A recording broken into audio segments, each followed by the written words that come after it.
Operation સિંદૂર બાબતે અભદ્ર ટિપ્પણી કરનાર વિદ્યાર્થી સામે આણંદ સાયબર ક્રાઇમ પોલીસે ગુનો નોંધ્યો।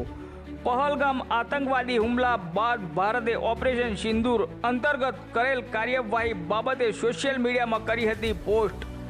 આ પોસ્ટમાં ઓપરેશન સિંદૂરને આતંકી પ્રવૃત્તિ લગતા સાયબર ક્રાઇમે ગુનો નોંધ્યો હતો। મૂળ ભુજના અને હાલ વિદ્યાનગર એડીઆઈટી કોલેજમાં અભ્યાસ કરતા 21 વર્ષીય સિંધી સમા નિહાર અહેમદ ઇસ્માઇલ દ્વારા ઇન્સ્ટાગ્રામ પર કરાઈ હતી પોસ્ટમાં ઓપરેશન સિંદૂરને ભારતીય સેનાનું આતંકી કૃત્ય ગણાવ્યું હતું। આવા લખાણ સાથે કરી હતી પોસ્ટ।